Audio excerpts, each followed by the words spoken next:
Data చోరీ వివాదం సద్దుమణక ముందే తెలుగు రాష్ట్రాల మధ్య మరో వివాదం రాజుకుంది.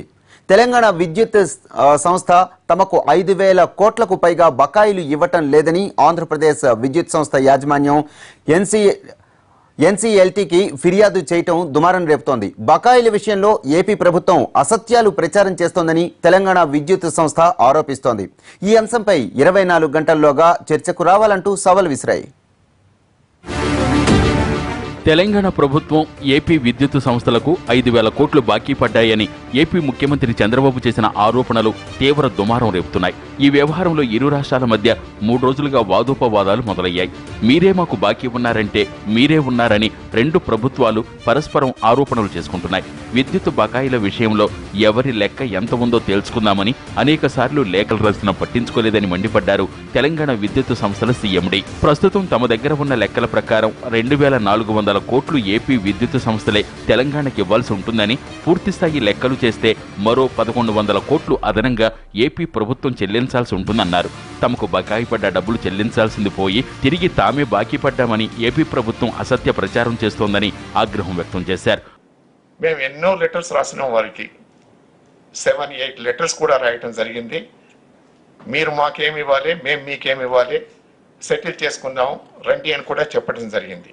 లెటర్సే కాదు, పర్సనల్గా కూడా చెప్పడం జరిగింది. అయినా కానీ వారి దగ్గర నుంచి మాకు రెస్పాన్స్ లేకుండా ఒకటేసారి ఎన్సీఎల్టీకి పోవటం కూడా జరిగింది. సీసీ ఛార్జెస్ ఏదైతే ఉన్నదో కొంత వాళ్ళకు పే చేయాల్సి ఉండే, కానీ వారు ఏదైతే ఉన్నదో మా విద్యుత్ సంస్థలకు ఏపీ టీఎస్ జెన్కో కూడా ఇచ్చేది ఉంది. అదంతా కనుక నెట్ ఆఫ్ చేసుకుంటే టోటల్గా 2,406 కోట్లు వాళ్లే మాకు బాకీ ఉన్నారు.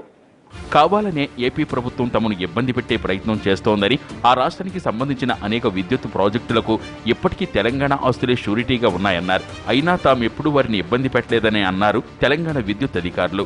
నాగార్జునసాగర్ టేల్ ప్యాడ్ డ్యాం అడ్మినిస్ట్రేషన్ తమకు ఇవ్వడం లేదని, యాదాద్రి పవర్ ప్రాజెక్టు పనులకు పర్యావరణ అనుమతులు రాకుండా అనేక రకాలుగా కుట్ర పన్నారని వారు ఆరోపించారు.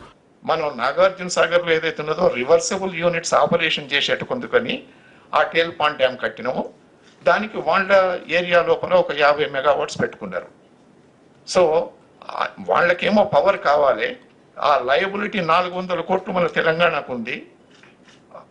ఆ డెట్ కూడా మనం డిశ్చార్జ్ చేస్తున్నాము. కానీ ఆ టేల్ పాండ్ డ్యామ్ అడ్మినిస్ట్రేషన్ మనకు హ్యాండ్ ఓవర్ చేయమంటే చేయటం లేదు.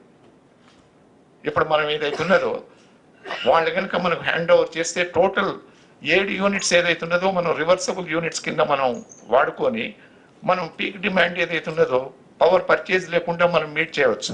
విద్యుత్ బకాయిల విషయంలో రెండు రాష్ట్రాల ప్రభుత్వాల మధ్య చోటు చేసుకున్న వివాదం ఎలాంటి పరిణామాలకు దారితీస్తుందోనన్న ఉత్కంఠ